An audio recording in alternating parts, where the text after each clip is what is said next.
we're doing is Emplemon had a video called Art of the Choke, and I've talked about sports before, and once again, I'm not a sport ball fan, but being into sports in general, or having understand sports, um, to choke is a feeling I've sadly have been one to be a part of. Pressure gets on your head, and as you wear down trying to keep the team alive, you slowly break down, and you are the scapegoat for everyone's problems. Um, I've done goaltending, and I've done a lot of different in many different sports, and I feel this, especially when it comes down to the wire. But yeah, this is Emplemon's Art of the Choke. I forgot who got me into the Speed series, but I mainly bought car sets that got my attention, and I found out they had female minifigs in them. That's actually pretty cool. Yeah, I remember the Speeds. Well, the Speed series is more recent, but I remember the old Speed series when they were like little kits. But it's something you don't really see nowadays. Yeah, I mean, after all, not every build has caught my eye, especially the F1 cars. Yeah, the F1 cars actually blew up because they were promoted so heavily. But the thing is, if you ask me about Formula One, once again, the car VTuber, oh, you must like Formula One. I really don't. I like old Formula One, but the new stuff is very much a dog and pony show. And as I said before, I understand it has a lot of. I mean, the drivers are athletes outright, but there's just so much kayfabe, and there's no so much kind of like pro wrestling writing levels of storytelling and writing to the guys. And these are very, very wealthy like kids that came from these families. So it's to me, it's kind of like I don't really per se care. And that's why I stopped really caring about most sports, because it's like if I'm not playing it, I don't really have an interest in watching it. That's my verdict on the matter. Um, why watch Formula One when I can go race, right? In real life. But you're not driving a Formula One car, so where are you gonna drive? Well, fuck it, just take it to the togue. Take it to the toge. Or take it up to the valleys, or take it up on track days. Like fuck, like that's the only thing I can do. Might as well do it, right? But yeah, no, especially the new F1 Lego F1 car set. I mean, they got really popular. I got little cousins that are into F1, right? I'm not really a car guy, but I like my cars to look like actual stuff you see on the road. If I was into F1, I'd be in a Mario Kart. Yeah, exactly. But yeah, no, here we go. Art of the Choke by Emplemon, right? And I'm I'm kind of curious because once again, I've said before, I have experiences choking in sports in my life. So being the scapegoat and all, this is kind of something I'm probably gonna feel in my soul a little bit. But I remember seeing and hearing about chokes throughout my lifetime. I mean, for Christ's sake, there was the that one playoff game with the Bruins where the Toronto Maple Leafs fought against the Bruins, I believe in 2011 or 2012. It was the biggest for years. It was the biggest joke because the Bruins came back within a minute from a 4 point deficit and beat the Toronto Maple Leafs by within the last minute of play. Just a massive choke. They're still in deep trouble at midfield. They tried to do a couple of. The ball is still loose as they get it to Rogers. They give it back now to the 30. They're down to the 20. Oh, the band is out on the field. He's going to go into the end zone. He's going into the end zone. I get asked all the time why I watch sports. And to tell you the truth, the thrill of competition comes down to two very simple things: the euphoria of victory and the agony of defeat. Mm-hmm. A Should be wise dark. man once said, "You play to win the game." a quotation so blunt that many may find it humorous. But if you look past the literal denotation of the statement, it serves more to punctuate the harsh reality of what it truly means to compete. I mean, in that sense, when you play, once again, I mean, sports is basically the simulation of combat and of war. Lacrosse does stem from the native tongue of, I believe it was either the Cherokee tribe or the Mohawk. But the tongue in its tongue is basically little brother of war. That's what lacrosse means. And in that sense, the game of sports is once again a simulation for combat, right? Because we use it as a way to vent and kind of not just train, but also vent out that primal bloodlust and primal urge to be dominant in a field, in nature, against man against man. It's a great simulation to get around it. That's why you'll have really bloody combat sports, not just like MMA, but like actual bloody ball and game sports with there's one's played in Italy. I forget its name, but there's also, of course, rugby especially is, and like I guess you'd say American football too, but mainly like rugby, lacrosse, hockey, very contact heavy because it does play into that simulation to get out that blood and adrenaline. But it is right. It's you play the game to win. In life, you cannot lose. You have to win. You have to be. You're not always going to win, but you have to at least try to win. Right? That is life, unfortunately. It's a very depressing matter when you've tried more than your fair share and you've had far more losses than victories. Gridiron is the same as rugby. No, I couldn't tell you. I might have to look that up, but what I do know is that when you have nothing but the urge to win, and you've got nothing but kicks in the teeth, and you've tried and tried and tried, people who've got it done effortlessly or just kind of cakewalk their way in, it really doesn't enrage you. You try smarter, you try different paths, try different methods, and just never seems to work. Sometimes the most direct way is to take it by the balls and just call a Hail Mary. Be as aggressive as possible and just go for it. Though there are consequences if you do that. It's a very high risk, high reward situation. I don't like the concept of losing in fighting games, but don't let it dissuade me. Yeah. I mean, fighting, if you've done like video game fighting games, that's, I mean, once again, you are simulating a simulation, but an actual fights before, like actual times I have trained and done sparring, you go at it to win. Yeah, especially the old ones, okay. Yeah, but you go at it to win. But also to your former question, H250, as an aside, I still want a Carrera, but most likely will be a custom thing if I were doing it in cars myself. I mean, Carreras are not terribly expensive in the well, they are expensive in the aftermarket, it's just the upkeep for Carreras. Once again, I think I posted this in the Discord too. A manga you should check out is Kanojo no Carrera, my favorite Carrera. It's on manga sites right now. You can go look it up. It's a great manga if you like attractive women, beautiful art styles, and exotic cars. It's one of the many series that was inspired by Overev. That came out after Overev's Circulation, and it's one of the many stories with a female-centric cast for motorsports manga. When you get right down to it, sports are brutal. After you strip away all the fame and fortune of being a professional athlete, history only cares about two things: how much you won and how much you lost. As sports fans, we often like to craft little narratives around players and teams, feel-good stories to make them seem a bit more like a protagonist. In this day and age, everyone's looking for a hero. And unfortunately, this is the point where sports deviates from fiction. Yeah. Because at the end of the day, when all the chips are down, it doesn't matter how much. Because when everything's all on the line, that pressure builds up and cracks begin to form. I mean, how strong can we build the Hoover Dam, right? How strong can you build a submersible to go to the depths under enough pressure for enough duration of time?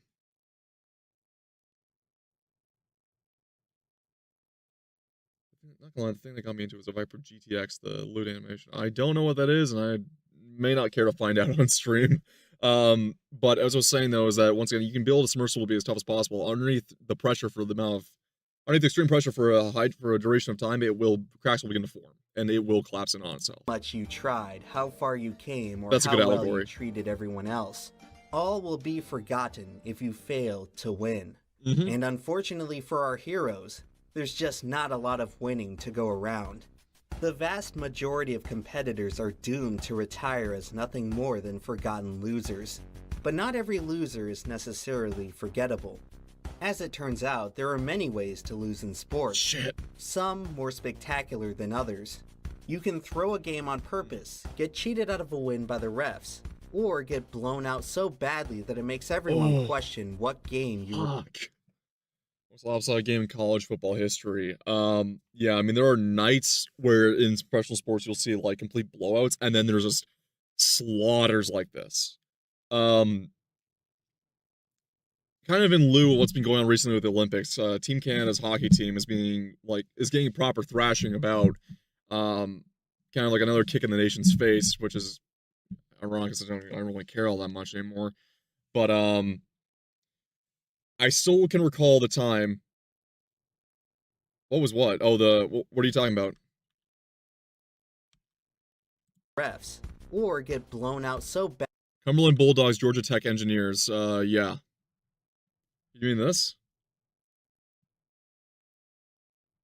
What I was saying though is that with Canada's certain situation right now with the hockey team, it reminds me of the tale of one of our Olympic teams during the 50s. That scoring, yeah, no, it was a fucking slaughterhouse.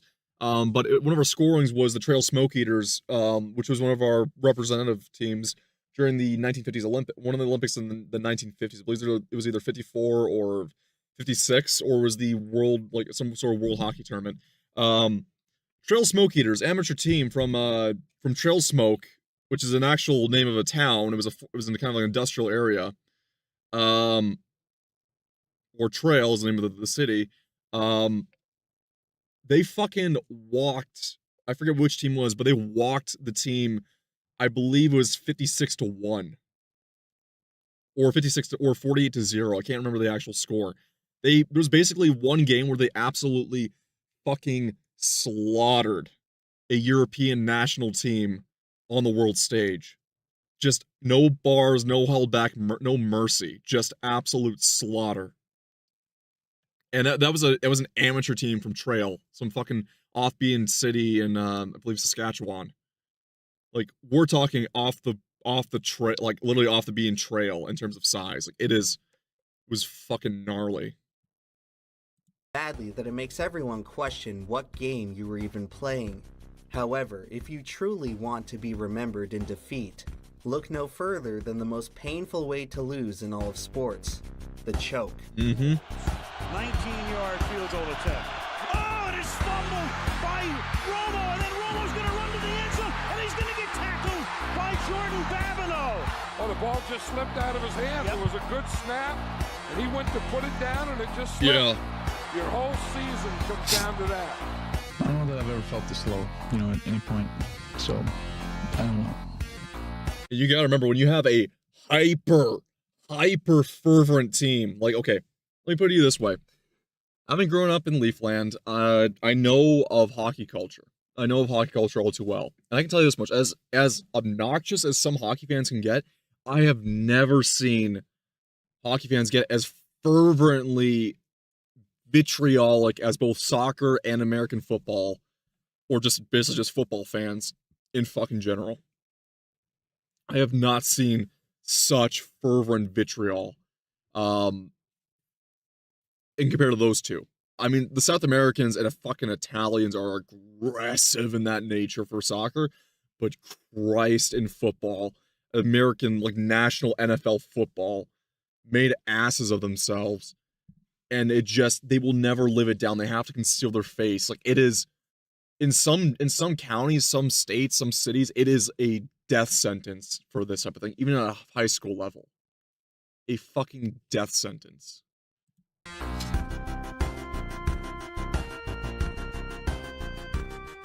In 1990, the International Atomic Energy Agency introduced a tiered scale for the purpose of categorizing the severity of nuclear meltdowns.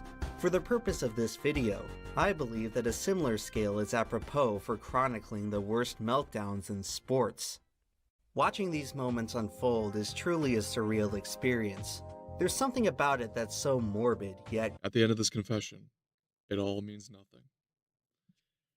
Cue to Something in the Air by David Bowie. I'm sorry, whenever I see that scene from American Psycho, I just have to add the David Bowie exit, sorry, outro song. Compelling, like witnessing a train wreck in slow motion. To have victory within your grasp, just to let it slip away. It evokes strange feelings of existential dread, but alas, not all chokes are created equal. Some are much more dreadful than others. Let's start off with the least dreadful. The blooper. The fundamental building block of every choke is the common blooper. Professional athletes are among the best of the best in strength, speed, and skill, but they're still susceptible to the occasional malfunction. If you play for long enough, you will eventually be served your fair share of humble pie. While the average blooper is Once again, never celebrate till it's in, right? Never, it's not over to the fat lady sings. Never, ever. I mean, especially, I think it's personally in basketball, especially, you see a lot of the, basketball, especially post-90s or like late 90s. This is me talking about sport ball, and sport ball is not something I'm really interested in. Once again, I suck at basketball, playing basketball. I was only good at defense. I don't have the hand-eye coordination for dribbling, but I have the fucking height to block. And the power of my legs to jump, to block shots. But what I've never liked about basketball, and I think it goes in hand with the culture around it, is that basketball is a lot of peacocking, right? A lot of peacocking, a lot of shit-talking, a lot of just... Really, it is, I'm just going back to it, it's its own mind game, but it just all boils down to peacocking for most of the time. It's what it just feels like post-90s, after, Dennis Rodman and, Muggsy Bogues and Jordan and, pretty much all the big names you can name of that era, because, yes, they had actual talent. And then, of course, Kobe was his own beast of talent, but a lot of them want to just be showboating a lot of the time. And when I was dragged to an NBA game, it was the most boring thing I've ever been to in my life, because I looked around me, and everyone's on their phones, and even in midway through play, you can hear music blasting over the loudspeaker, and it's kind of like, this is what it does to keep people engaged with it, because, like, I'm watching everyone's either recording on their phones or their girlfriends are on their phones texting away, and I'm having to sit there at this game. I'm looking around. I was like a 12-year-old or 13-year-old. I'm just kind of looking around going, the fuck was I dragged here for? Right? Like, this is boring. Like, where's the excitement? Where's, the cheering? Where's, like, the typical, because coming from watching hockey games, like, those are intense. NBA was pretty lackluster in terms of fan engagement as opposed to what was going on the court, because on the court they're all shimmying away and doing their dances and stuff and having those promotional stuff and throwing shit around and promotions, and it was like no one's really getting up in the game at all. No one's really getting invested with it. often forgotten. A few managed to stand the test of time for their sheer absurdity. That's bad. Jose Canseco was a baseball player who wasn't exactly known for using his head. That was until a 1993 game when a lucky bounce off the cranium helped to score what may have been the only dome run in the history of the majors. That is horrible. It's unclear whether this moment was more embarrassing than what happened to Larry Walker. That's just rotten luck. How to count to 3 in the middle of a 1994 game. And Walker doesn't know how many outs there were. He thought that was the third out. Even more perplexing are some of the bloopers found in America's most popular sport, the NFL, whose most infamous gaffes have approached Looney Tunes levels of contrivance. In 2012, a game between the New York Jets and the New England Patriots produced what may be the most notorious folly in recent memory, the butt fumble. A play so humiliating that the Jets franchise has still never quite recovered. It's pretty much the blooper to end all bloopers, and has since overshadowed several other strong contenders for the dumbest of all time. In 1964... I personally just think it's raw luck at that point. It's not even a matter of lack of skill or arrogance. It's just sometimes things don't go your way, and fate will shine upon you, will deal upon you a horrific hand. You'll make an ass of yourself. I mean, I've had times where when I used to play hockey, I actually had a puck go airborne middle of a face-off, and it went in the back of my skate, and I was on the run with it, and I had to knock out my skate and try to get it to the puck, and even then I still fumbled the shot. Like, I was basically given a literal shoe-in, if that's if the pun adds to it. Like, sometimes you do get rotten luck. It's just what it is. At least I recall local volleyball was more fun, but I had a similar experience. If you weren't engaged with the cheering, you won't be engaged with the game at all. That's probably why that's called the blooper. Yeah, exactly. Like, once again, it's all a matter of gaffes, like a series of unfortunate events that are out of the control of any player. it's not a case of arrogance. Like, I think truly a bad fumble would be from arrogance and hubris, right? That's a fumble. Or a astronomically stupid decision. Minnesota Vikings defender Jim Marshall scooped up a fumble and ran 75 yards for the Like score. this. The only problem was that he scored for the other team. Marshall had just carried the ball in the wrong direction. In 2008, Detroit Lions quarterback Dan Orlovsky would show a similar lack of awareness by obliviously trotting out of the back of the end zone. That 08 Lions roster would end up becoming the first team to finish a season 0-16. The polar opposites of the 1972 Miami Dolphins, who finished a perfect 17-0. Strangely enough, this all-time great season culminated in what may very well be the ugliest blooper in the history of American football. Oh, look at the sideburns on that. With 2 minutes to go in the Super Bowl, kicker Garo Oh, that is so unfortunate. I'm so sorry, man, but you need to shave him off at that point. Look, oh, Jesus Christ. That's brutal.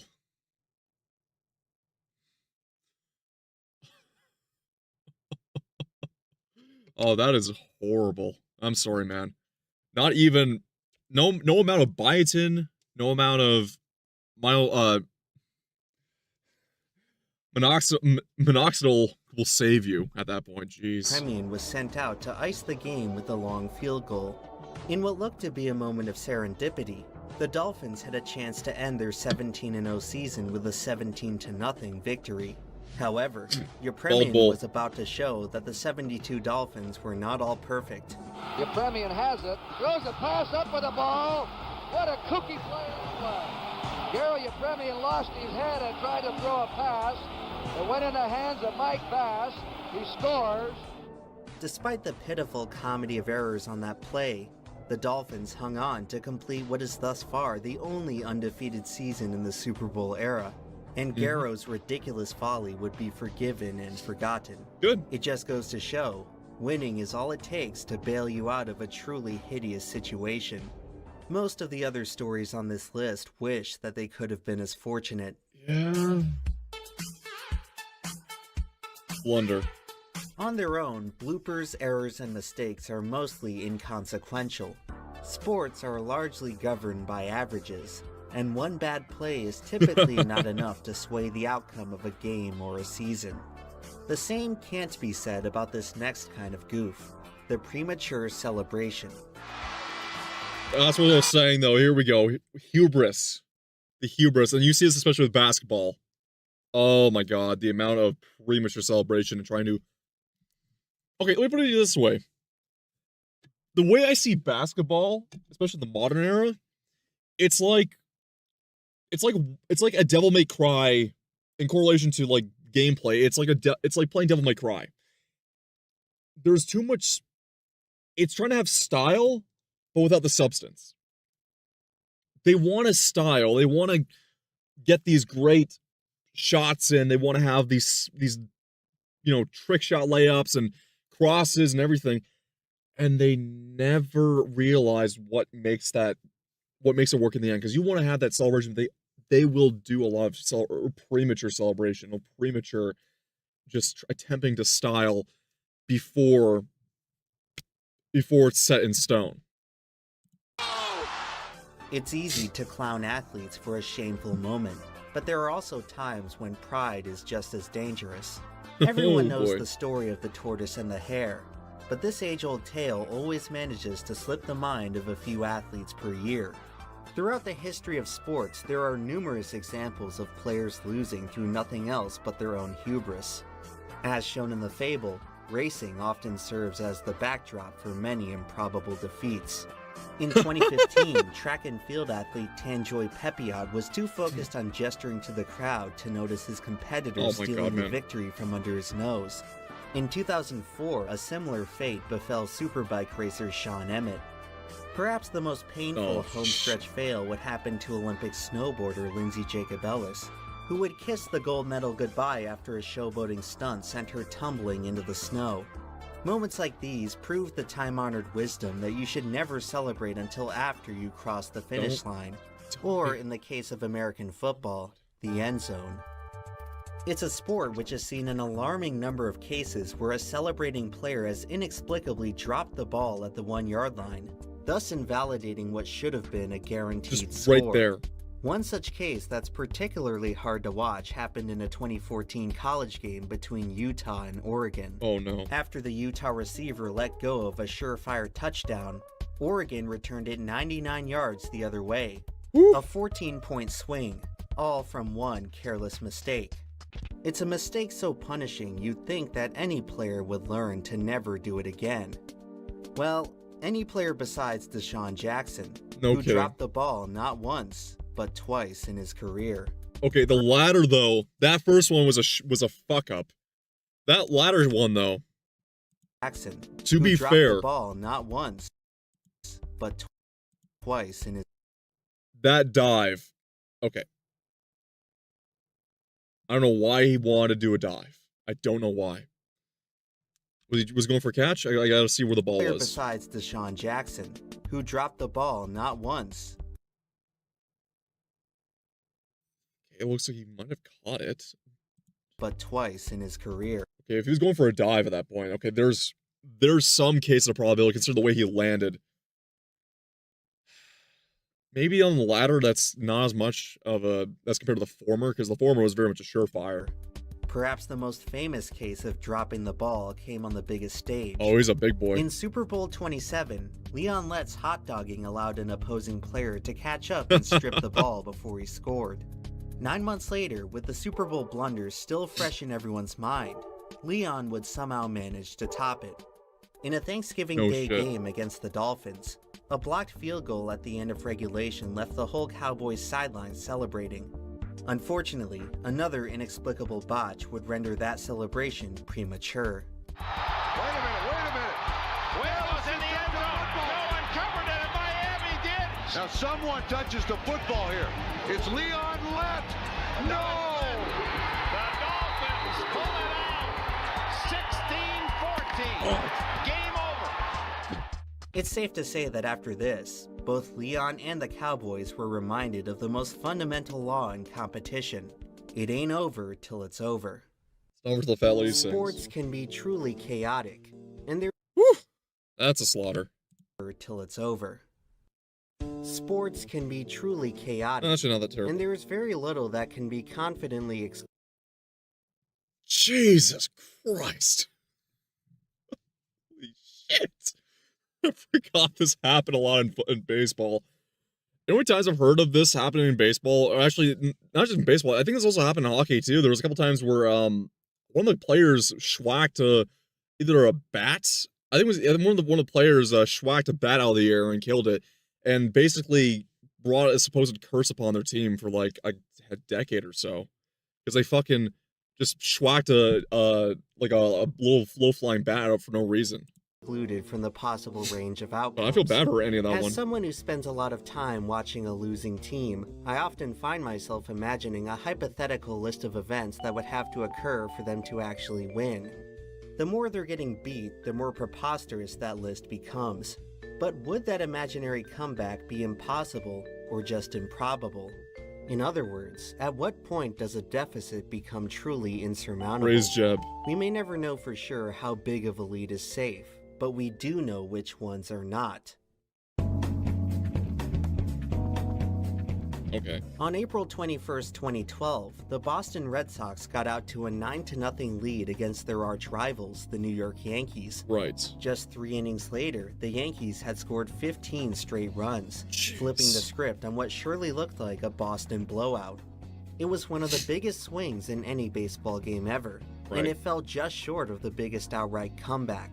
3 times in MLB history, baseball teams come back from being 12 runs down to win the game. Okay. Has a team blown a 12-run lead, the most recent being the 2001 Seattle Mariners, who allowed the Cleveland Indians to crawl all the way back from a 14-2 deficit. The largest blown lead in basketball history belongs to the 1996 Denver Nuggets, who were unable to close out a 36-point cushion.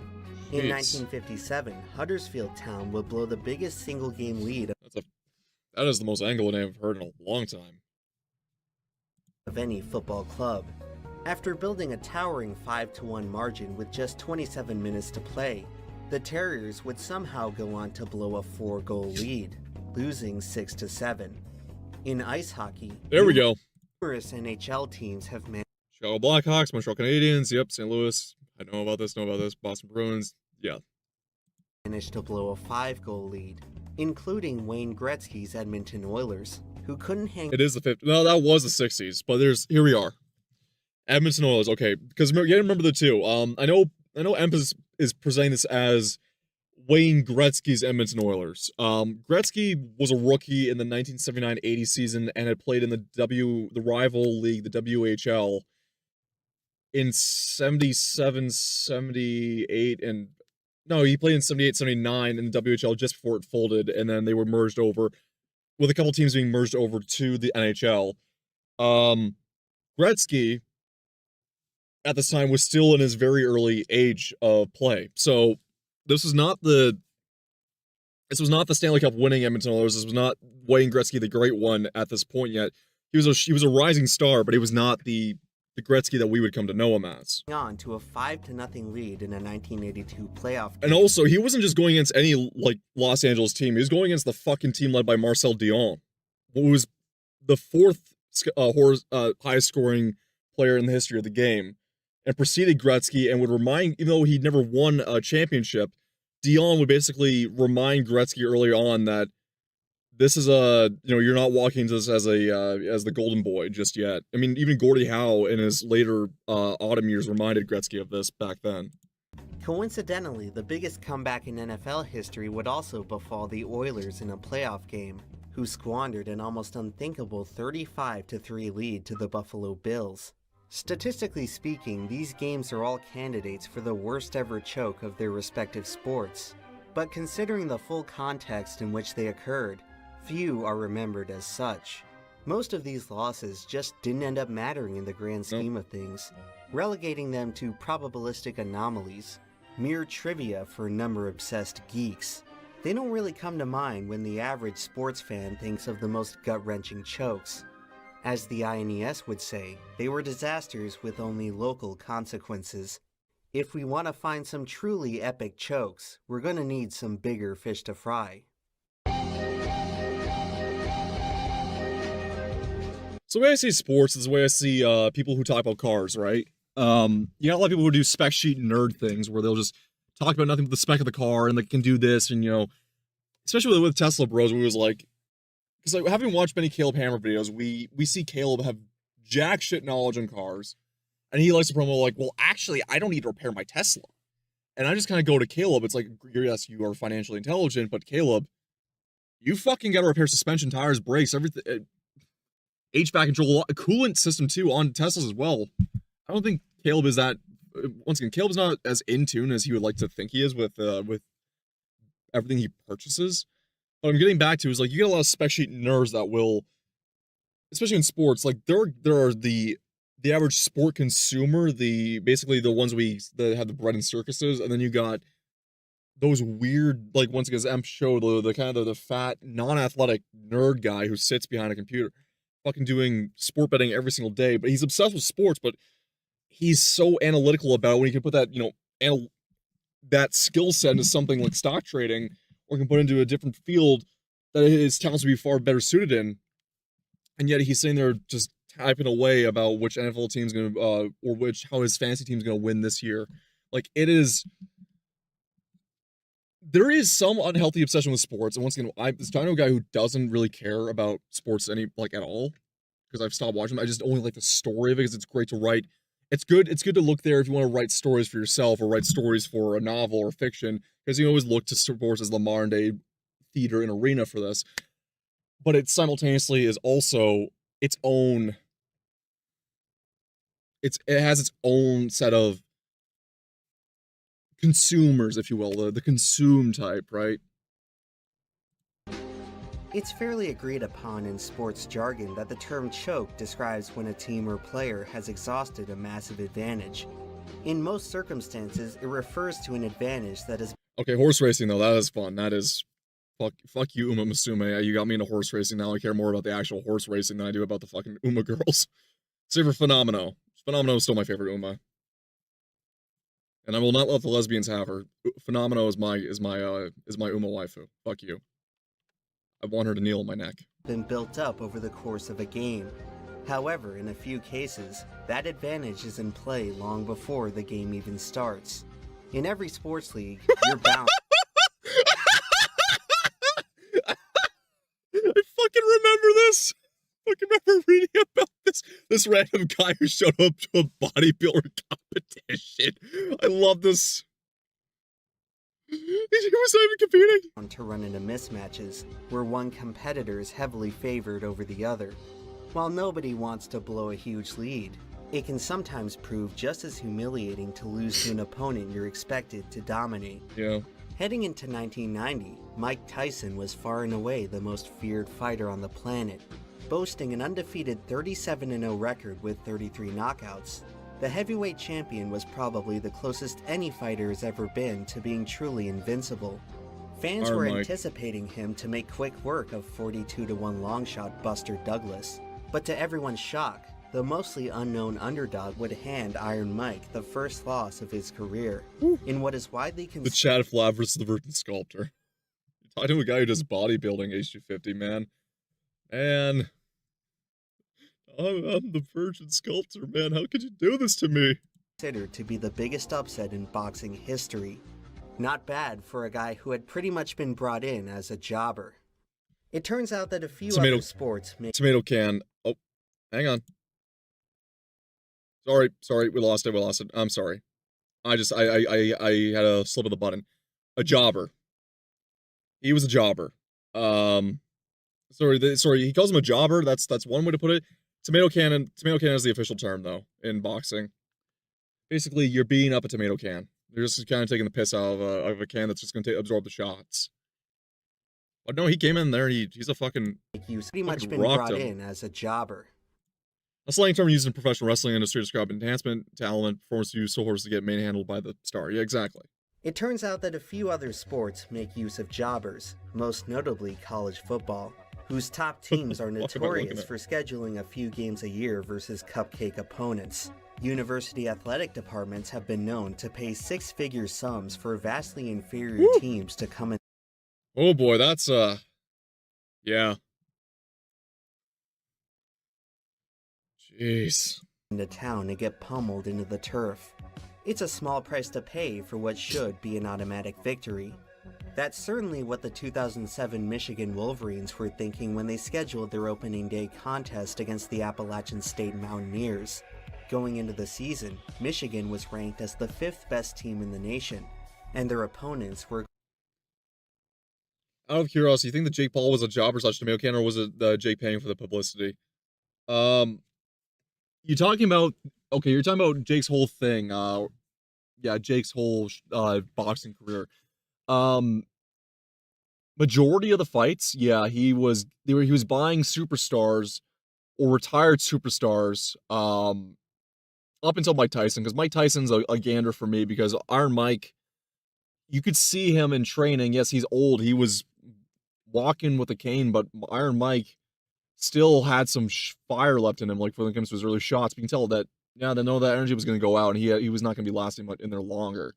So maybe like Mike Tyson's fight was very much like an obvious, hey, it's an old man, right? Give him a break. The ones prior to Iron Mike, they were very much paid off to do the full figure and then go into the ring. With Jake's most recent one, I forget the guy's name, but the one he just went with, it was a guy who had kind of left the pro circuit very recently, but also had a big enough name. And that fight was generally paid to be. I'm in the middle between what that fight was, because in hindsight, when you think about it this way, Jake is still an actor. Jake was a childhood actor, and he comes from an actor family. The Pauls, that's what the Pauls are. He's a heel, right? He's been the heel for so long. Half the population of younger audiences and hype bros of the early Gen Z, mid Gen Z era love him, and younger early Gen Alpha like him. And then you got people who are just like your average layman who's just like so tired of the Paul brothers, especially when you remember Jake and Logan Paul's antics back when, and still now, and the amount of shit they've done. So basically, Jake getting his shit rocked. I can't tell if that was a genuine fight or if it was legitimately Jake eventually kind of getting bitch slapped around kind of helps promote his image because he finally got that satisfying defeat, and we're gonna hope for the next fight he gets his shit rocked again, and then he comes back and gets a win or becomes a heel, even further, or gets his humble pie served him. I feel like it's mostly just acting now. Those type of fights. I mean, a lot of that type of boxing that you hear in these main ticket ones with these celebrities, with going against these former pro athletes, very much seems like scripted shit. It's not as corny, it's not as like faux as either Keemstar or iDubbbz' former Creator Clash series, where it was like, because I know they both did their own, where it was very much making a mockery of the sport by putting, outside of a few cases who could actually fight, it was like putting just a bunch of prancing jackasses just to run around like a little clown in a circus and throw fisticuffs and pretend they're actual fighters. But like, for the most part, this whole like celebrity boxing shit you'll see does not feel real at all. It feels like it's all scripted to be what it is. And they all get to walk away with fat paychecks. So at the end of the day, I don't think really Jake was a tomato can. I just think Jake Paul went up against a lot of tomato cans and then is getting his little storyline, his trench in the storyline, his the downturn, and then goes up again. It's gonna be a played out type of thing. Quite literally out of their league. The Mountaineers were a Division I AA team, a complete tier beneath Michigan's pedigree. There would have been no shame if Appalachian State had simply laid down and accepted their beating. Unfortunately for Michigan, they were about to learn that there are no free wins in sports. And the kick is blocked! Appalachian State has stunned the college football world, one of the greatest upsets in sports history. College sports provide ample. Field boxing's not has any good since I think after Mike or De La Hoya. Yeah. I mean, the thing is, even with combat sports, I don't even follow it either. I did a lot of like MMA and stuff like that. I just only did it for athletics and to train myself. Outside of that, I don't really care about going the rings or following the circuit because I'm not really interested in doing any of that stuff. I just kind of like to keep to myself mainly. So even following this type of thing, it just doesn't really bother me to watch. I mean, the only time I've ever really watched any of these fighting sports is usually aftermath of like clips, and that's usually like commentators saying off the cuff things, or like when Joe Rogan was hosting with those two other guys, and they had all those like little reactions turned memes, or you had that one commentator who was talking about the two fighters' custody battles over with their children. It was like I just don't really have that same interest in watching sports anymore. Boxing I haven't really watched at all because those are like typically you go to bars with pay-per-view, and I'm just like, I don't pay for shit. I'm not going to. Why would I? So, and it doesn't really concern me. So I'll usually do something else while there's a boxing fight going on. But if you're talking, like, I mean, you and like I know the guys in the Almighty Lolly, Almighty Lolly's chat, like there's a couple of guys who actually watch boxing religiously. So I mean, you guys can tell me how it's gone, but just in general, sports especially, and just professional sports in general, it feels as if there's too much meddling behind the scenes to make a script and a story to sell, like basically packaging stories and plot lines for the season, and setting up the winners and losers of that season, because it's easier to sell DVDs and future movies and deal contracts and gain faux interest in the sport, right? Though it all feels very, very artificial to me. Opportunities for the classic Cinderella story. Exactly like this. A term most frequently used during March Madness. In Division I basketball, the season champion is decided by a 64-team single-elimination tournament. The early rounds of the tournament are a breeding ground for memorable upsets, as the top teams in the country face off against others who are just happy to be there. Every few years or so, a powerhouse team would get bounced from the tournament by some school you couldn't even find on a map. But after 33 years of the 64-team format, a 1 seed had never been defeated by a 16 seed. That was until 2018, when the 31-2 Virginia Cavaliers faced off against the UMBC Retrievers, in what may very well have been the most shocking upset in the history of college sports. Virginia didn't just lose, but got blown out by 20 points. No shit. College sports aren't for everyone, but you have to admit that they are capable of producing madness that you won't see anywhere else. However, the most enduring upsets are left to the professionals. The 2007 New England Patriots are considered by some to be the greatest NFL team ever assembled. They set all kinds of records and were on track for a perfect season to surpass the 72 Dolphins. Right. After cruising to the Super Bowl, they faced off against the paltry New York Giants, a team that hadn't even won their division. Damn. After leading for most of the game, the Patriots were just 2 minutes away from capping off the greatest season in NFL history. Here comes the But blunder. hey, those pesky Giants somehow, someway, could not be stopped. And the mighty Patriots had to settle for 18-1. Every year, the Super Bowl is the most watched broadcast in America, but its viewership pales in comparison to the World Cup, There we go. which consistently attracts an audience of billions. The largest in-person audience for any World Cup game was estimated to be 220,000 for the 1950 final in Rio de Janeiro. Of course it was Brazil. Fucking hell. An audience that would go on to witness one of the most brutal defeats in the history of sports. That year, they go on to witness one of the I like most how you can see even the stadium itself is not even complete at this time and place. It was not even fully complete. You can still see the construction remnants and the topsoil still being overturned down here. Like, it was not fully completed, but they were ready to roll. Yeah. Football over soccer, Brazil number uno. Yeah.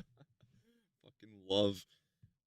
I'm not a fan of soccer either, but like, Christ, I loved watching. If you ever see English soccer, like the actual English soccer fans when they fucking chant, oh, they are nasty bastards. I love them so much. I fucking love the English soccer. Look, we'll probably watch it afterwards, but I gotta show you the chants. It was my favorite one is still the fat guy that yells, "I've conquered all the chippies." That man is still probably has the hardest chant I've heard in English soccer. Other ones usually involve like, okay guys, we're gonna sync up our chant to obscure 1960s Swedish pop song about how this player on this team is a sex offender. Like, or this team's fans got molested by Jimmy Savile. I'm not shitting you. That's actually what they fucking do. Brutal defeats in the history of sports. That year, the Brazilian men's national team looked unstoppable. They had smoked their past two opponents by a combined score of 13-2, and had only Uruguay standing in the way of their first World Cup. The Brazilians were so confident in their victory that they had politicians delivering congratulations. Oh man, they even brought in their highest priests in there too. You players who in less than a few hours will be hailed as champions by millions of compatriots. Oh, there's that hubris. You have no rivals in the entire hemisphere. You who will overcome any other competitor. You who I already salute as victors. Oh, you're gonna eat those words, Capitan. Congratulatory speeches before the game even started. Due to the unusual round-robin format of that year's tournament, Brazil could draw the game and still win the cup. It seems simple enough. You have draw due to petitions delivering No, Angelo Mendes de Moraes, mayor of Rio. Congratulatory speeches before the game even started. Due to the unusual round-robin format of that year's tournament, Brazil could draw the game and still win the cup. It seems I still remember when fucking Brazil got their asses handed to them by Germany. Like there's been a couple times they've done, but I forget which championship it was, and the fucking Brazilians were losing their minds. Like, it was, to describe what Germany did to the Brazil soccer team, I unfortunately came across a drawn image of a meme of the Piper Perry, you know, the one girl on the couch meme. It was a Brazilian chick in the Brazilian soccer uniform surrounded by five Aryan Germans. Like that's the way I can describe it in post, because yeah, they got fucking bleached by the fucking Germans. It was brutal. Because you could see the grandstands. I think when the German players even said in an interview afterwards, like, I honestly, like, even like in the most genuine way possible, it's like I felt horrible being there because the fans were sobbing. So close they had come to victory, and they were just sobbing. Simple enough. You have all the momentum in the world. You are far and away the better team. All you have to do is not lose in your home stadium, and you're the world champions. They lost 2-1. Oh. There's an argument to be made that out of every defeat in the history of sports, this was the single most agonizing. After the game, the 200,000 Brazilians in attendance sat in absolute silence. They weren't just stunned, they were traumatized. It was reported that in the following moments, multiple fans leapt from the grandstands to their deaths. Jesus. This may be hard to understand for non-sports viewers, but some people just really do care that much about the outcome of a game. As absurd as it may Millions. Millions plus footy. Rio has fallen. Millions plus footy. be to say, choking can literally be a matter of life and death. Brazil, Qatar, you are gay. You are gay by Uruguay. The biggest upsets certainly live up to their name. They can be quite upsetting to watch. However, these moments don't place as highly on the scale of sorrow when you consider why they were called upsets in the first place. While the Davids of the sports world may eke out the occasional fluke win, there's a reason why the Goliaths have earned their title. Apart from the rare stumble, they tend to win. A lot. After losing to UMBC, Virginia would run it back and win the tournament the very next season. Oh shit. Mike Tyson would eventually reclaim his heavyweight title. The Patriots won 3 more Super Bowls and Brazil won 5 World Cups. Yep.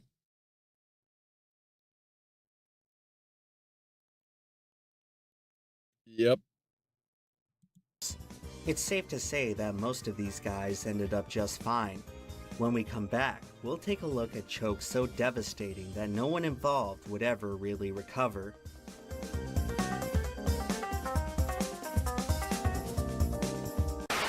Do you realize what could have happened if I hadn't sensed the pit in time? I suppose you could have choked? It's just me, or am I the one to say this? And it's going to be very, very controversial. I personally think Avatar is very overrated. I personally think Avatar is completely overrated. Yes, it's a great series, absolutely. But I remember for a time being where it was nothing but the infallible, all hail the mighty Avatar preached by, like, the cartoon, like, center of YouTube, like, the cartoon commentary center of YouTube, like, you know, Saberspark and that crowd. And all I think of to myself is, fucking watch something else made for adults. Christ alive. Like, it's a more mature show for kids, but fucking watch something made for adults. Christ. If you don't want to touch anime, fucking touch, like, Aeon Flux or something like that. Like, get over yourselves. Anyway, I'm gonna skip a little bit ahead. I'm sorry. This is an older one with an older ad, but we're gonna get back to it. For just a fraction of the cost, which makes them a far better, unlike your abysmal hometown franchise. If you don't like for football Jaguars, because visit, get a kick out of Another it. box drop. But hey, winning in the world have dreams of becoming a star athlete. Many children around the world have dreams of becoming. Personal opinion, it is good, but it's kind of overrated. That's what I'm thinking. I like it still, but, like, I want to actually watch actual anime instead. Exactly. Right, once again, Avatar is anime life for hoodweebs that never got past it. And just, like, unfortunately, Avatar bred a lot of hoodweebs. When that hype around it, what kind of seat was that? I don't know. I don't know what you're talking about. Like, you're talking about the seat of like what he's sitting in, the chair. I don't know. But, like, as I'm saying though, is that I feel like too many hoodweebs got, like, hyped up on Avatar, and then when they became COVID hoodweebs, oh fuck, we were just we were in for a rough time because the same crowd that can't get over themselves is gonna fucking dictate your opinion on something because they want it to be like Avatar. A whole genre of animation is gonna be based on their childhood shows. It fucking get over yourselves, people. Right? I'm sorry. Like I Avatar really fucked up. Like it was a good series once again, but I feel like making it like almost a biblical series to watch for people in the West was just fucking a problem you'll see, right? My issue with Avatar is that it still feels too Chinese for my taste, which is why I never got into it. Never got into the American anime compared to actual Japanese anime like, Rurouni Kenshin. Exactly, right? I mean, I think once again, my first actual anime series I watched was not like hyper Americanized, which is talking about the very profitable ones, like the easy ones to get into, like Pokemon and Yu-Gi-Oh. When I was a child, it was Initial D, and it was I think Fist of the North Star, for Christ's sake, and I was really really young. But I saw the censored version of Fist of the North Star, subbed of course, but like I was single digits, like 7 years old, 8 years old, when I got into like Fist of the North Star and that type of stuff. That's what I got into. I also saw Barefoot Again at a very young age. I would not recommend watching that at the age I was. Barefoot Again, if you don't know, was the one about Hiroshima. With that very grotesque atomic bomb drop scene. But, once again, I used to watch a lot of series, and I still do, I still try to. I mean, one of the ones I watched when I was really young, too, when I was about 11 years old, 12 years old, was, Battle Angel Yukikaze, or Battle Fairy Yukikaze. Which is probably, I mean, I prefer Battle Fairy Yukikaze over Macross. Because Battle Fairy Yukikaze doesn't lean into the mecha side of things. It sticks with actual sci-fi fighter jets fighting a unknown force, as opposed to, let's just use robots to solve most of our problems. It actually sticks with the fighter jet aspect. For me, it was Sailor Moon, Dragon Ball Z, and Speed Race. Oh, yeah, Speed Racer 2. I loved Speed Racer as a kid, too. From my understanding, the anime is far more hardcore compared to the manga. Oh yeah, no, Barefoot Again, the anime was amped the fuck up. The manga itself was actually very toned down. You don't see the actual horrors of what they put in the anime. Because the anime was made to show to school kids to scare them into being pro-dogmatic about war. It was also because I think when I legit got anime was around the time when the big three, aka Naruto, Bleach, and One Piece. Yeah, exactly. I mean, that's when a lot of people did. For me, I've always been a bit of a hipster, so that was never my thing. I got into Hellsing when I was like 10, Black Lagoon when I was 13, right? Not saying those are avant-garde, obscure series, it's just kind of like my tastes are a bit more mature, or was trying to be more mature than just watching shonen, because shonen to me doesn't really interest me because face it, IRL life is really more grisly, and I didn't really have that same gee whiz optimism power scaling that I could really get into stuff like Dragon Ball and and Naruto, especially during my era, was fucking big. Like that was massive. But for me, it was more grisly series where I could really get into. Not Guro, but like more really grisly series. But I do like my slice of life. I do actually enjoy my slice of life a lot. My favorite arc is when they finally get to the DMV. That's my favorite slice of life series. Kidding, of course. I do love my slice of life series. It's more enjoyable that way. A star athlete, it's an all too common thought to envision yourself scoring the game-winning shot as the clock expires. What many of us fail to consider, however, is the opposite case. A handful of athletes do manage. I think for the more mature animes was Bleach and Fullmetal Alchemist. Like another series I wouldn't say is that, yes, Spice and Wolf was like the initial OVA was my thing for anime. I did actually read the light novel for Spice and Wolf.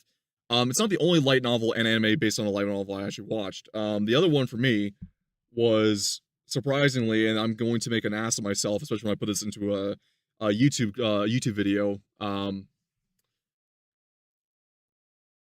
My mom forced me to watch Downton Abbey when I was a kid on nights with her. And my mom was a Tia-boo. She fucking loved Downton Abbey. I got into Emma the Victorian Maid, which if you don't know is a I think it's more like it's more of a Joe side than anything else. but it's a romance light novel set in Victorian era England between a lower class maid and her upper class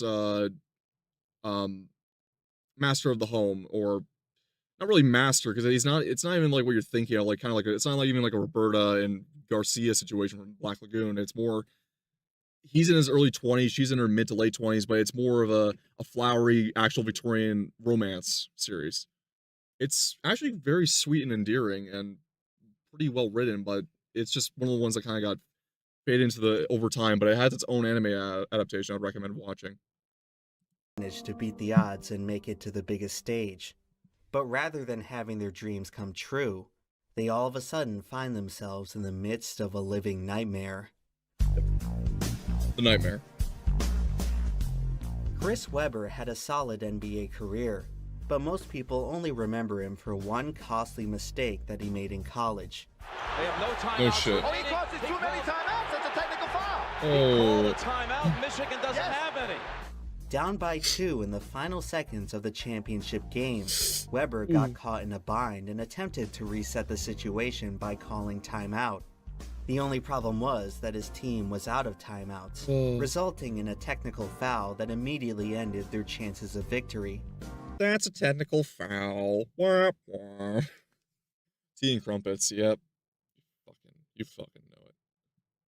It seemed that no matter how much Chris Webber accomplished in the rest of his basketball career, he had a star-studded career, jeez. could never overcome the stigma of this one miscue. Oh. Remind me again, what's that one? Okay, I'm not talking about Barkley's talk show here, and not like with Kenny Mox. Like, once again, I don't watch sport ball. But who's that one guy? He's not with Barkley's crew, but he's the one that does the most shit talking about players in general.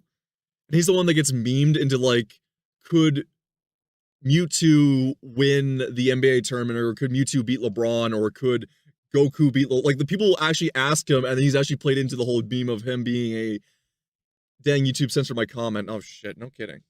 But yeah, but like what's his name again? I gotta remember him. He's the one that said the famous line about he'll eat the table. I gotta remember this guy. Let me look him up quickly. He'll eat the table. I know his name. Zion Williams, Zion. Stephen A. Smith. There we go. Stephen A. Smith. I still fucking remember the meme someone made of Stephen A. Smith edited over Coruscant, and it was him shit talking about how Sebulba was really good, but you know, call him the GOAT, a man who got beaten by a 9-year-old boy, the GOAT. Come on now, it's not Sebulba. Sirius, honey, would you like to come down here and bring me my team crumb? It's Downton Abbey's about to come on the telly. Come here, mother. I was forced to watch all the way till the season finale of Downton Abbey, mind you. Oh my god. Honest to God, I think the issue was calling your mom a Tia-boo, yeah. They might call my mom a Tia-boo. What the fuck else am I gonna call her? Her side has the British heritage that comes to my bloodline, which is mostly funny enough. I think, what part of England? Like, we're half Scottish. Like, half that's Scottish, and the other half is, I forget which part of England it's from, but we're not exactly like, you know, British, but they love harping up on the British side. I don't fucking know. A similar fate would befall NFL tight end Jackie Smith. In the 1970s, he was one of the best players at his position. During the 78 season, he was called out of retirement to play. Did you watch that series ending? Also, how does it feel watching without Maggie Smith? Well, Maggie Smith died after the series was over. So mind you that, but yeah, Maggie was a good actor. Was a good actress. Play for a Dallas Cowboys team with championship aspirations. That team did end up making it to the Super Bowl, and down by a score late, quarterback Roger Staubach targeted a wide-open Smith in the end zone, who proceeded to drop the game-tying touchdown. No shit. Bless his heart, he's got to be the sickest man in America.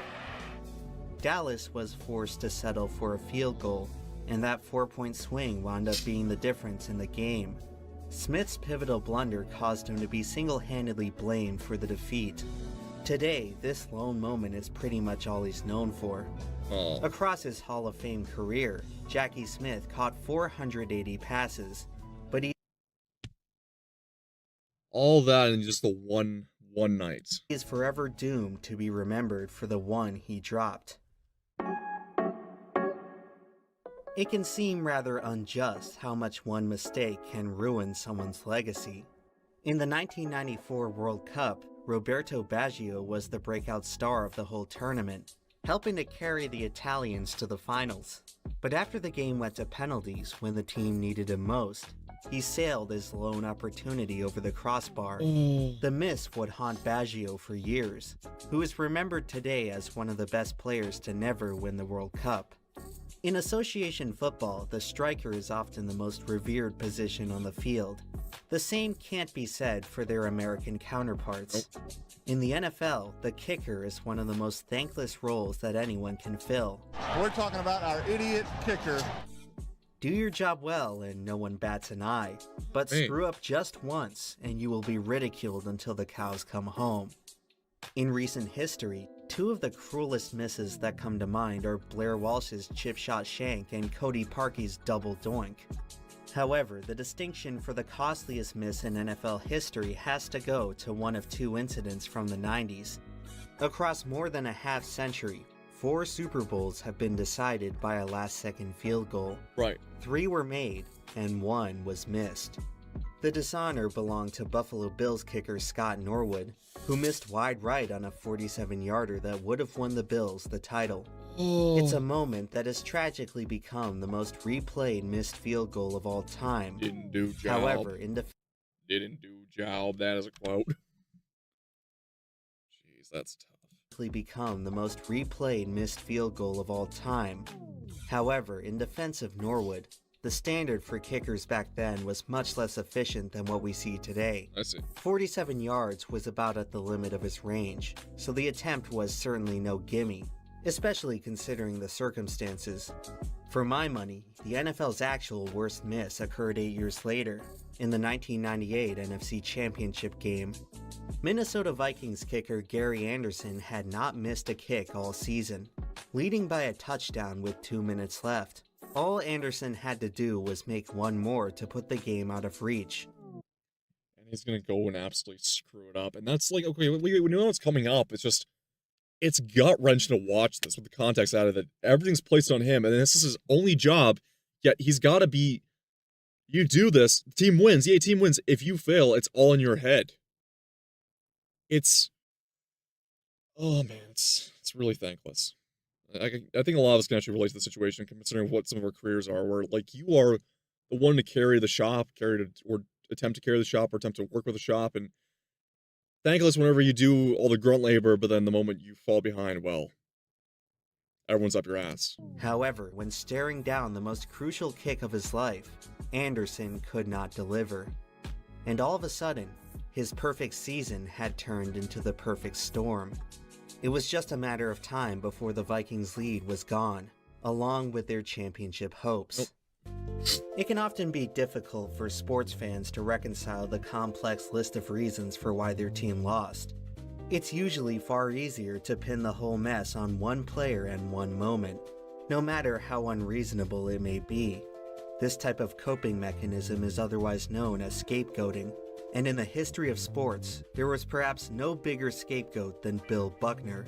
The nightmares are that you're going to let the winning run score on a ground ball through your legs. Red Sox vs. Mets.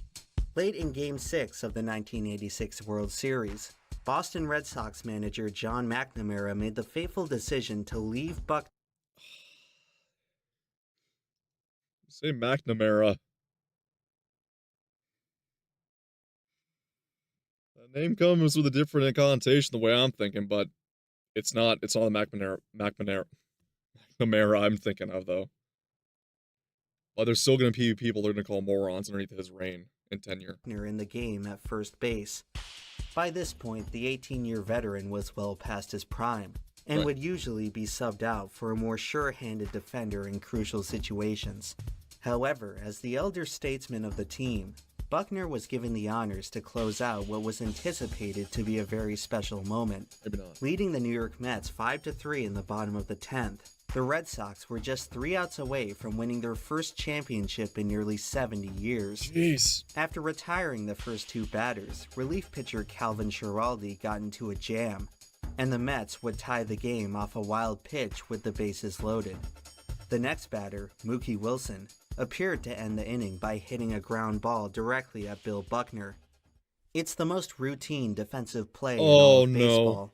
One so elementary that most children have no problem making it. Bill Buckner had probably done so 1,000 times by that point in his career. But on this day, his glove is a bit loose, his ankles are a tad weak, and he's not quite the player he used to be. No.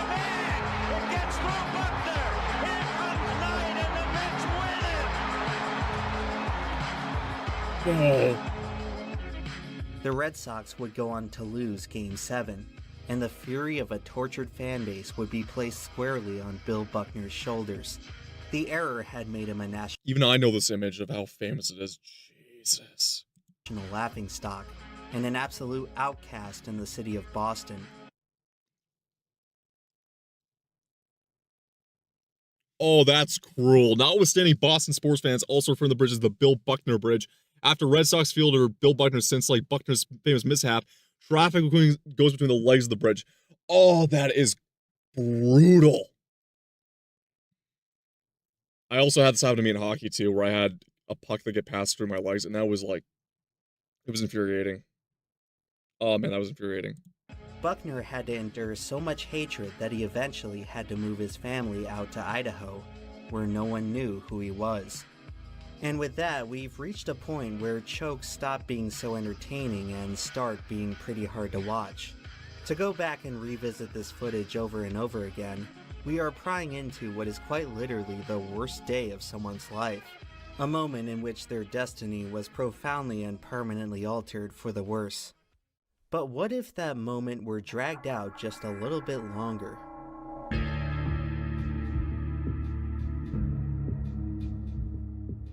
For as bad as some of these disasters are, at the very least they come and go in an instant.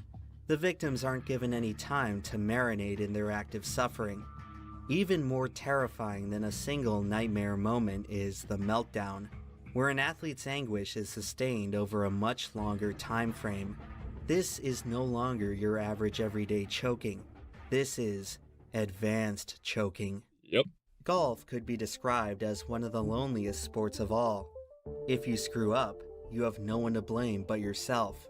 This psychological spell has set the stage for some of the most epic implosions that any competitor has ever experienced. In the 1999 British Open, Jean Van de Velde is playing the tournament of his life.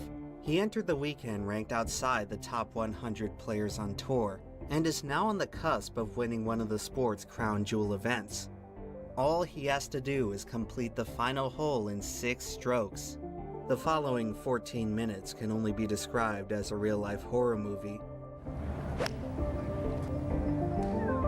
Well, I don't believe this. I don't believe it.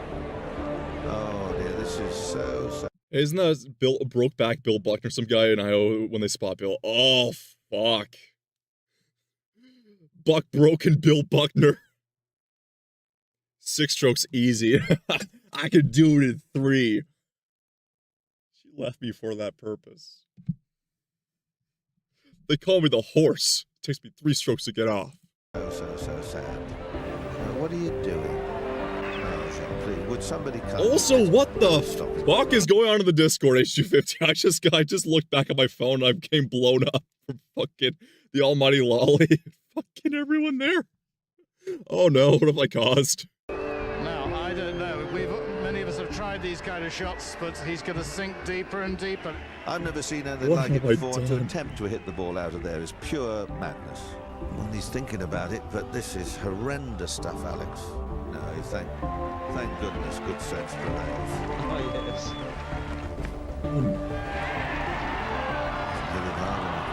I just don't understand what on earth he was thinking about.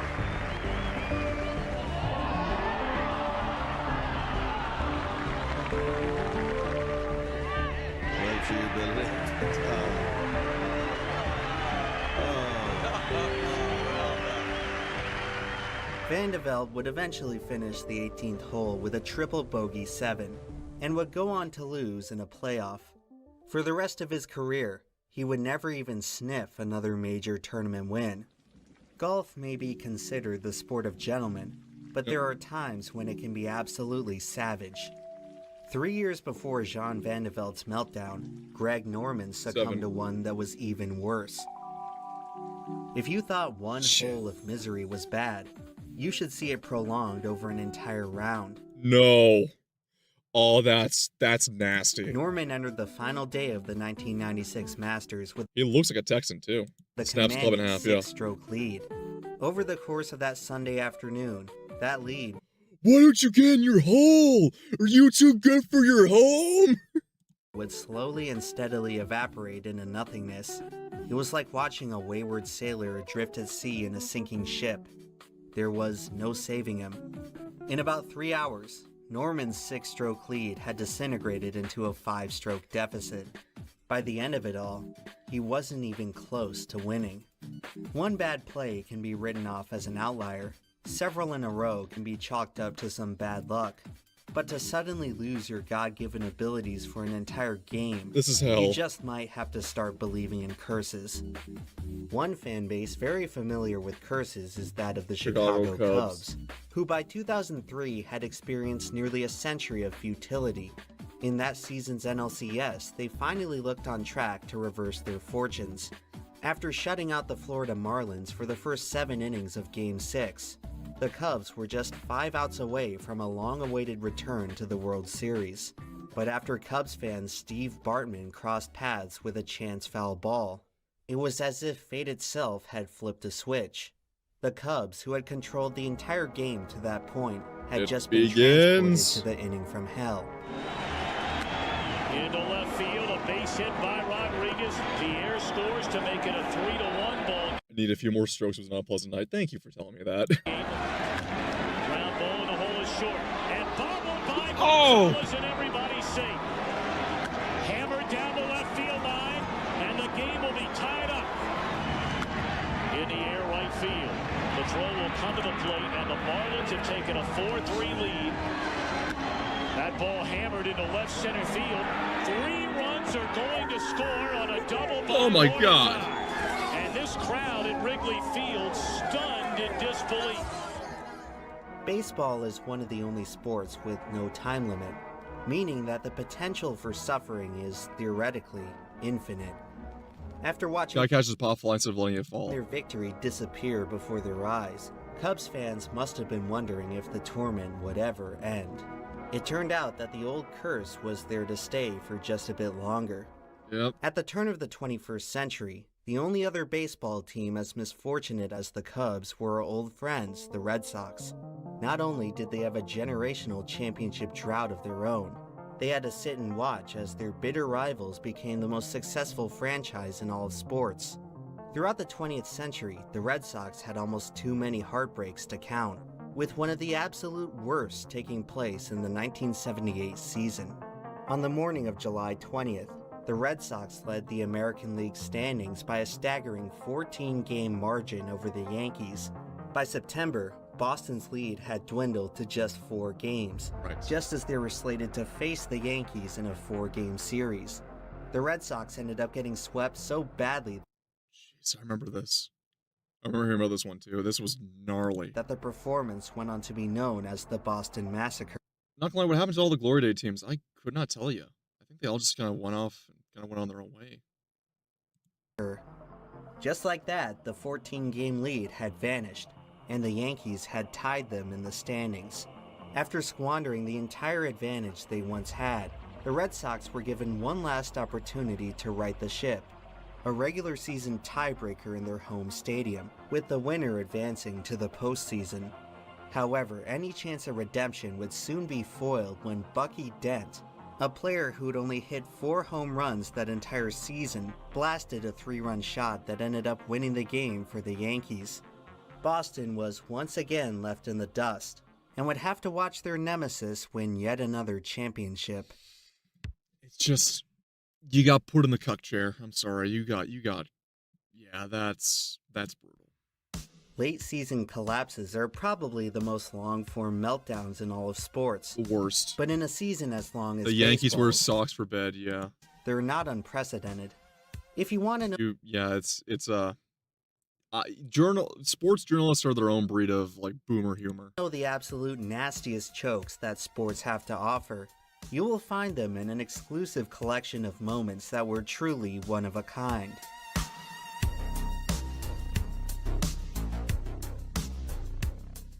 When it comes to ripping your heart out, these are the cream of the crop. At long last, we have arrived at the Chernobyl of sports disasters. A handful of events that, no matter how many times you watch, still seem inconceivable. We've talked about missed field goals before, but there's one particular miss that I've neglected to discuss until now. In the NFL, desperation plays are rarely ever successful, but in a 2003 game between the Saints and Jaguars, New Orleans scored one of the only multilateral touchdowns of the 21st century. Now, the uninitiated out there may think that we have finally uncovered the elusive Jacksonville Jaguars choke, but rest assured, the real choke was yet to come. And he missed. No! He missed the extra point wide right. What the fuck? Yabba dabba doo. Inconceivable, yeah. But fuck me. Like,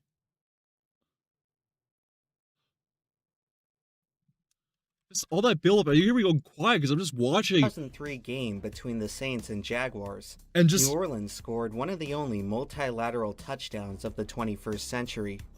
Now, the uninitiated out there may think that we have finally uncovered the elusive Jacksonville Jaguars choke. But rest assured, the real choke was yet to come. And he missed. No! He What was that missed kick the off? extra point wide What was that kick? right. After one of the most sensational plays in recent memory, Saints kicker John Carney missed the extra point. A kick which at the time had almost a 99% success rate. Oh! The River City Relay would ultimately be in vain, and like most things in Jacksonville, would be pretty much forgotten. Yep. Believe it or not though, there are still more painful ways to lose a football game. To find out how, we have to once again visit our favorite college chokers, the Michigan Wolverines. Oh no. Whose football program never really recovered from the loss to Appalachian State. In 2015, Michigan looked to turn things around by hiring former NFL head coach Jim Harbaugh. Suffice to say, his tenure thus far hasn't quite lived up to expectations. We could have seen it coming had we paid attention to a particular omen from his first season in charge. With just 10 seconds left, the Wolverines have a 2-point lead against rival Michigan State. All they have to do to win is run one successful punt. Whoa, he has trouble with the snap, and the ball is free. It's picked up by gonna run it. Michigan State, and he scores on the last play of the game. And well, I think this guy's expression says it all.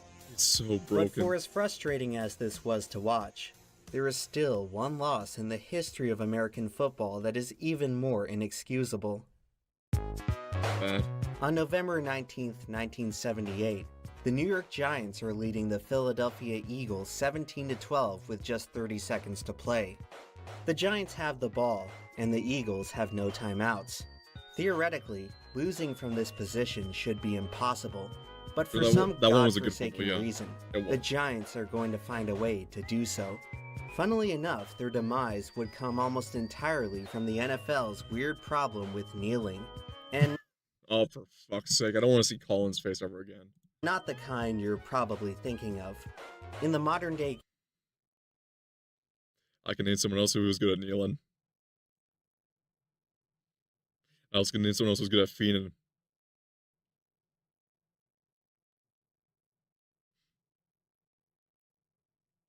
There's a joke there I'm about to lay it up, but I'm not going to do that tonight. I can't imagine Giants losing, yeah. Game, it is customary for teams to close out their final possession in victory formation, where the quarterback simply touches his knee to the ground and runs out the rest of the clock. But back in the day, many people in the league took issue to intentionally downing the ball. going so far as to call it unsportsmanlike. Yep. Because of this, the foolproof strategy was sometimes disregarded in favor of a more conventional play. Right, honor. All quarterback Joe Pisarcik had to do was drop to the ground and the Giants were home free. Exactly. However, offensive coordinator Bob Gibson insisted on running a handoff. Why? Literally a sit-in win, and you fuck it. When the play call came in, the Giants players were in disbelief, with running back Larry Zonka outright refusing to take the ball. But after Gibson threatened to cut Pisarcik if he disobeyed the order, the play went on as planned. And you, like a lamb to the slaughter, you put him on that assembly line, you motherfucker. The reason why every team today just takes Drop the knee, Joe. Do it for the brothers. The knee. Wait a minute. Here's a free foot. I don't believe it. The Eagles pick it up and Go! Edwards runs it in for a touchdown. The Eagles scored the game-winning touchdown from a fumble that shouldn't even have been a possibility. Giants fans were so irate that many ended up throwing the next game's tickets into a bonfire. Bob Gibson was axed the next morning and was never hired to coach at any level of football ever again. Perhaps the most fitting thing of all was the player who scored that touchdown. Most of you watching may not recognize him, but if you've been following along, this is someone we've already met long ago, and his wisdom rang just as true all the way back then. Players and coaches that get labeled as chokers don't tend to stick around for very long, but ever so often you'll find one that does. An exceptional talent who can just never have things work out for them in the end. This type of competitor is otherwise known as a choke artist. The most notable of which has to be NBA point guard Chris Paul. In 14 playoff appearances, Paul has managed to blow a 3-2 lead, a 3-1 lead, and a jaw-dropping 5-2-0 leads. No matter which team he plays for, postseason success is always just out of reach. They should die for a bit. One of those teams was the 2018 Houston Rockets, who finished the regular season at the top of the Western Conference standings, ahead of the formidable Golden State Warriors. Right. The Warriors had taken the league by storm after becoming extremely efficient at shooting three-pointers. Rockets general manager Daryl Morey could see the tide turning and constructed a roster designed to beat the Warriors at their own game. The two teams were on a collision course that would ultimately be decided in Game 7 of the conference finals. Leading by 12 in the second quarter, the Rockets would enter the most unholy stretch of basketball that any team has ever witnessed. In the next 23 minutes of game time, the Rockets missed 27 threes in a row. That year, the Rockets were having the most productive three-point shooting season in history. They had made over 36% of their attempts.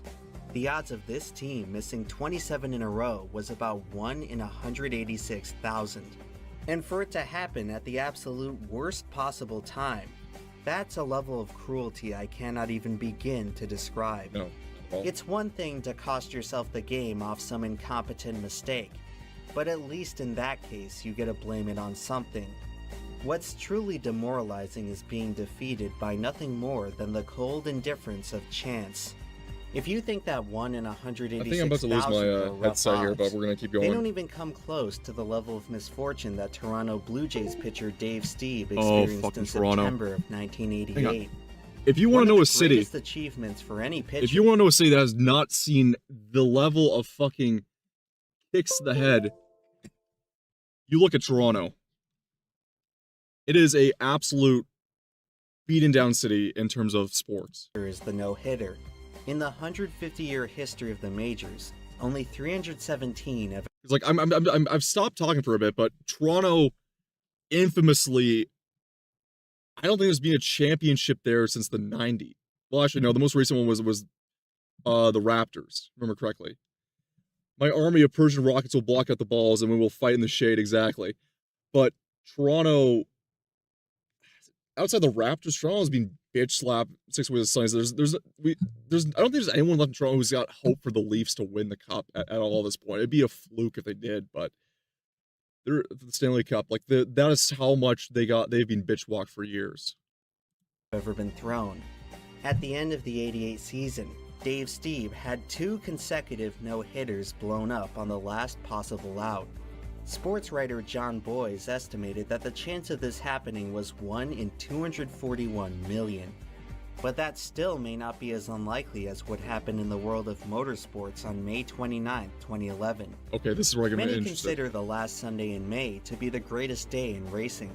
In the United Monaco, States, it features two long Indy and Coca-Cola 600. standing traditions, starting at noon with the Indy 500, whose 2011 running saw rookie J.R. Hildebrand one lap away from victory.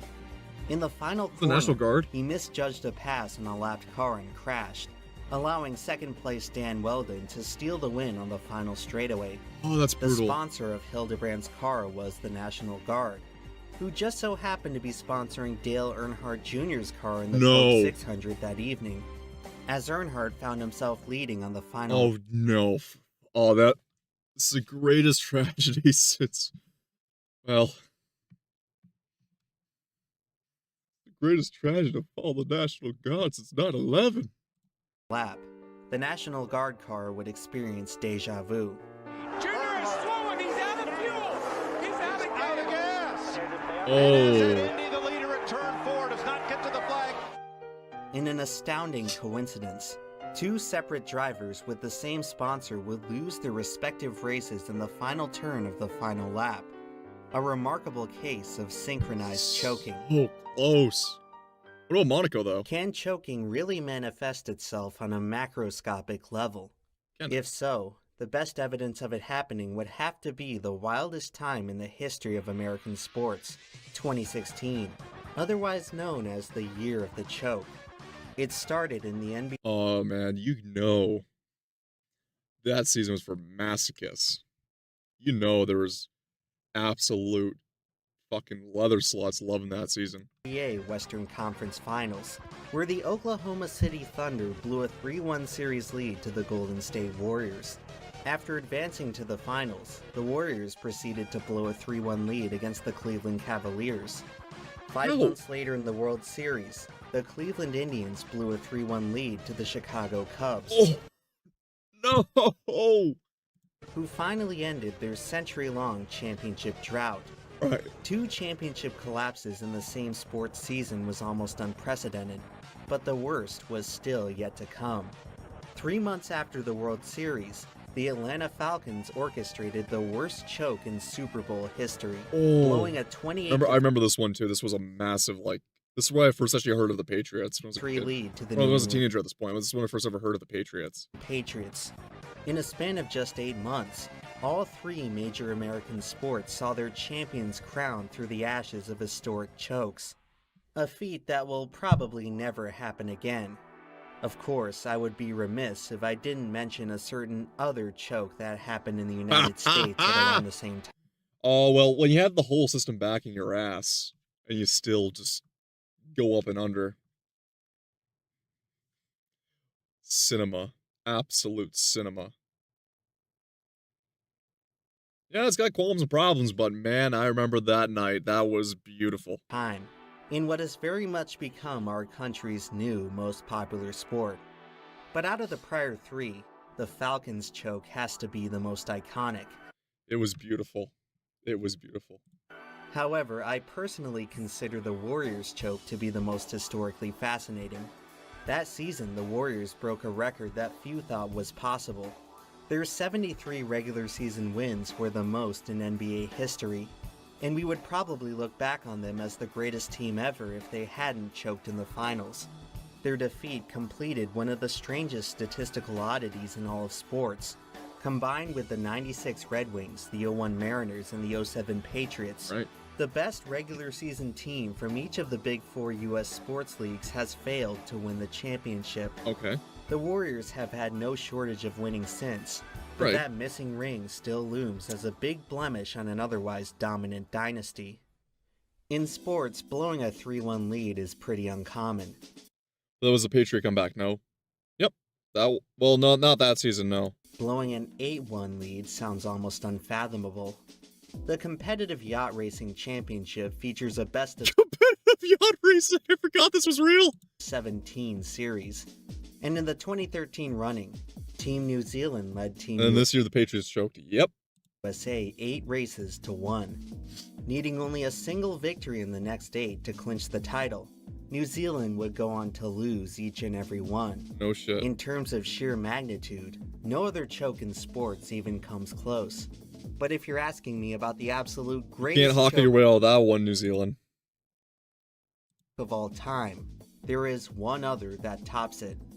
While an 8-1 choke is truly mind-blowing, I still prefer the simple elegance of the 3-0 choke, the fabled reverse sweep. Everyone knows baseball as one of those sports that's so old, pretty much any feat you can imagine has already been done long ago. Right. But as of the 2004... How do you choke on sailing? They didn't invoke the Poseidon's wrath correctly. They didn't earn the respect of Davy Jones. Season, no team had ever come back from a 3-0 series deficit. 2004 marked year 86 of misery for the Boston Red Sox, who looked to once again have their hopes and dreams shattered by the New York Yankees. There had been Red Sox fans who lived and died without ever once seeing their beloved team win it all. All they had ever known was non-stop heartbreak, countless opportunities utterly wasted. By this point, the outcome seemed like a foregone conclusion. The Red Sox are getting crushed, again. Their last sliver of hope relies on doing something that had never been done before in the history of their sport. It all comes down to this: the Boston Red Sox versus the rest of time. Oh shit. Here we go.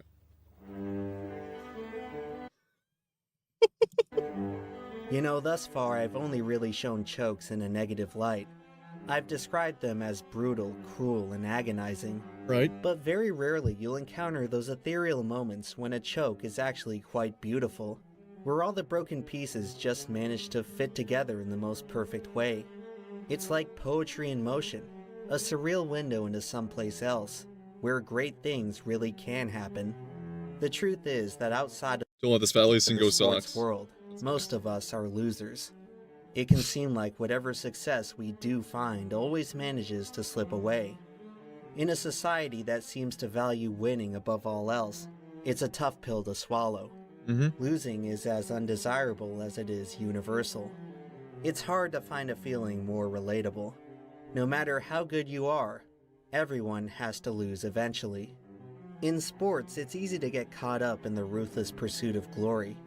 At times, it can feel downright nihilistic. Perhaps the reason we find chokes so compelling is that they're the closest winners and losers ever get to each other. They remind us that not even the greatest winners can outrun the inevitability of defeat.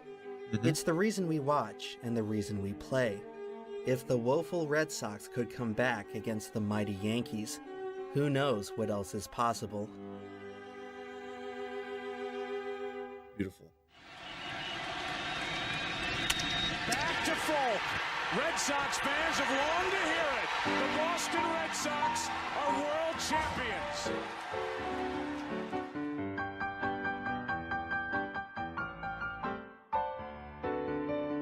That's gotta hurt. The Yankees, who are the storied franchise, as we all know, are now at a dark hour because they just took the worst defeat, not only in my lifetime as a Yankee fan, I think without question the worst defeat in their history. Now, whenever you see a team go down 3-0, We can see the Mets get back into the memes, yep. in any sport, they will put up a graphic on television which will say 2004 Red Sox down 3-0 beat New York Yankees. This Jesus Christ. Once again, it never ceases to amaze me how painful it can be. Having experienced chokes myself, having been part of chokes, it is terrible. It's not something, it's just, that's a worst type of defeat, especially when you feel a little bit of momentum coming back and then you just get slaughtered for it. It's not a nice feeling. But yeah, we're just gonna move on from that one. That was a great video by Emplemon, by the way.